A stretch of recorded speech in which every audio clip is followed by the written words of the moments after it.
Para onde a gente vai imediatamente depois de morrer? Para o paraíso.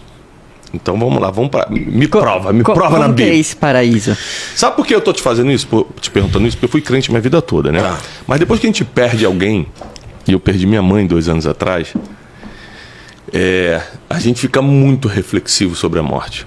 Muito. Quando você perde alguém muito assim, próximo e a primeira coisa que veio na minha cabeça, primeiro eu descobri que eu era crente de verdade, porque quando deram a notícia, ó, morreu, eu falei, seja feita a vontade de Deus.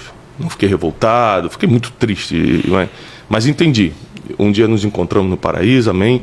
Mas aí veio dúvidas pequenas, tipo, ela vai ficar dormindo até a volta de Jesus, ela imediatamente abre os olhos na eternidade. Explica pra gente isso. A palavra dormir, né, usada no Novo Testamento, é um eufemismo para morte. Porque a palavra thanatos, que é morte no grego, é uma palavra muito pesada. Então, Paulo, quando ele se refere aos crentes que morreram, ele fala, por exemplo, eu não quero que vocês fiquem preocupados com os que dormem.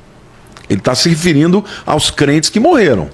Então ele usa de um eufemismo, para não dizer os que morreram, porque na teologia paulina, a palavra thanatos, né, ou necros, que são as duas palavras para morte, são pesadas. Agora, como é que eu tenho convicção de que as pessoas não estão dormindo? Ali é um eufemismo, tá? Não está se referindo ao estado das pessoas. Tá. Primeiro, Jesus diz para esse camarada: É a base mais forte. hoje mesmo estarás comigo no paraíso. Não foi uma exceção. Não. Eu vou te dar uma outra prova teológica.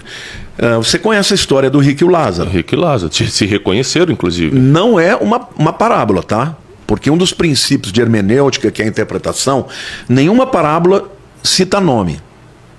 Ali cita nome. Ali tem o pai Abraão, ali tem o Lázaro e tem o rico. Só o rico que não dá o nome para ele, porque ele não vale nada ali. Mas ali era um lugar chamado Sheol, no hebraico, ou Hades, no grego.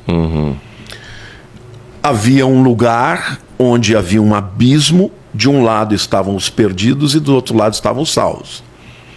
No lugar dos salvos era o seio de Abraão. Então, certamente Abraão devia ocupar uma posição muito importante. O rico morre e ele está do lado ruim e ele está vendo o outro lado, o Lázaro na boa.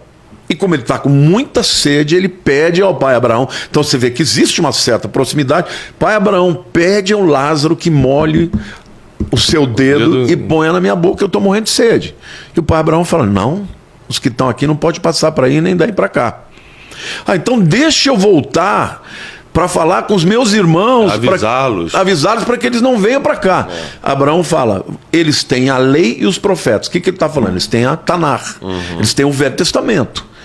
Você tem que ler lá, não pode. O morto não precisa voltar para te avisar nada. Ele já tem a Bíblia. Opa. Tá? Agora, o que a gente percebe ali? Está todo mundo acordado.